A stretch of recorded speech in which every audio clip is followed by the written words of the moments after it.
আসিফ নজরুল সম্পর্কে যারা দুর্নাম করতেছে, আমি তাকে আসিফ নজরুলকে বলবো, তোমাকে বদিবে যে গোকুলে বাড়িছে সে মুরগি কবির না কি কবির তাও জানি না। আমার মনে হয় না 111 বহু আগে চলে, এটা আমার মনে হয় না।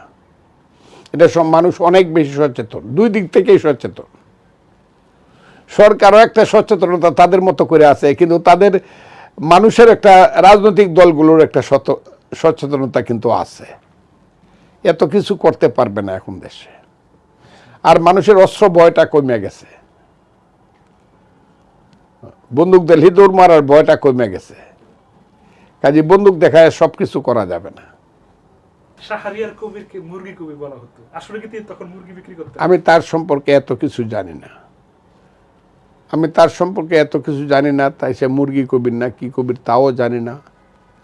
এমনকি আমি এটাও জানি না যে উনি কোন রাজনীতি করতেন, কি করতেন। তবে এই দেশে কিছু ভাগ্যবান ব্যক্তি আছে যাদের নামগুলা পত্রপত্রিকায় খুব বেশি আসে এবং তাদের নামগুলা খুব প্রচার হয়ে যায়, কিন্তু তারা আসলে যতটুক প্রচার হয় অতটুক প্রচার পাওয়ার মানুষ না।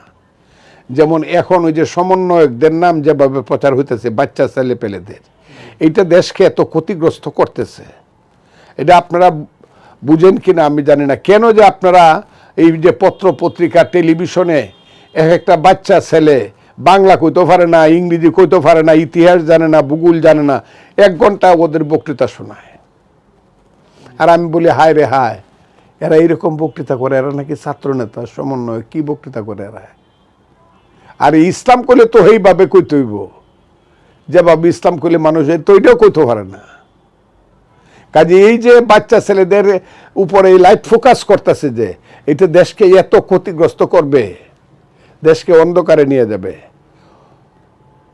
অন্ধকার হয়ে যাবে। মানুষের থাকার জায়গা, আলোকিত জায়গাগুলো আস্তে আস্তে দূরে চলে যাবে।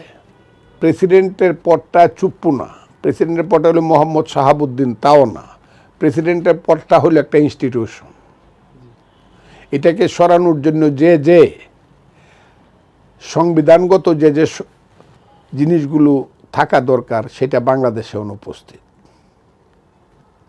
প্রেসিডেন্টকে কারা কারা সরাইতে পারে, পার্লামেন্ট কিভাবে ইমপিচ করতে পারে, এইগুলা ভিন্ন জিনিস। মিছিল করে দেওয়ালে ধাক্কা দিলেই প্রেসিডেন্ট চলে যদি না যাইতে পারবে না। প্রেসিডেন্ট নিজে নিজে যাইতে পারে, কিন্তু যাওয়ানোর অবস্থা নাই এখন। কাজে চুপ্পু সাহেবের ব্যাপারে, চুপ্পু সাহেব আমি বলি না, আমি বলি মোহাম্মদ শাহাবুদ্দিন। চুপ্পু সাহেব আমি বলতাম, উনি আমারে ফজলু ভাই ডাকে, আমি ওনারে চুপ্পু ভাই ডাকি, ডাকতাম এক সময়। এখন না, এখন না, এখন না। উনি ওই নারায়ণগঞ্জে যখন চাকরি করতেন, আইসা আমার রুমে বসে থাকতেন ঘন্টার পর ঘন্টা। আমার চেম্বারে ঘন্টার পর ঘন্টা উনি বসে থাকতেন। আমি তো কইলাম কালকে ওনার সাথে আমার দেখা হবে, কইতে পারে বাইরে কইলেন আপনি। উনি আমার বন্ধু,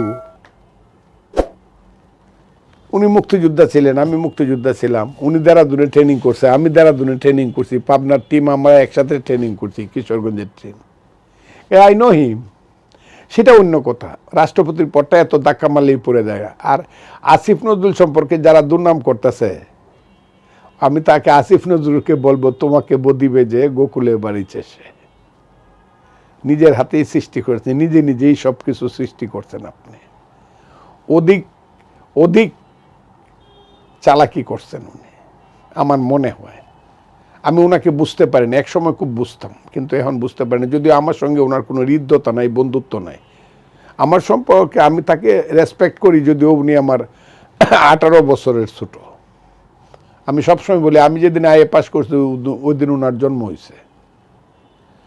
হ্যাঁ, উনি ভাগ্যবান বইলা উনি এখন উপদেষ্টা আছে, আর্মি জেনারেলরা তারা ডাকিয়ে নেয়। উনার ত্যাগ কি এই 5ই আগস্টের আন্দোলনে আমার চেয়ে বেশি? আমি চ্যালেঞ্জ করলাম। আমি যা বলছি হাসিনা সরকারকে, এটা কি উনি বলছে? আমি যে রিস্ক নিছি, রিস্কটা কি উনি নিছে? উনি তো বিশ্ববিদ্যালয় থেকে কথা কইছে, আর আমি তো আমার ঘরে বসে কথা কইছি। আমি তো যে কোনো সময় গুলি খায় মরতে পারতাম, অথবা আমি যে কোনো সময় হারায় যাইতে পারতাম, যে কোনো সময় আমি আয়না ঘরে যাইতে পারতাম।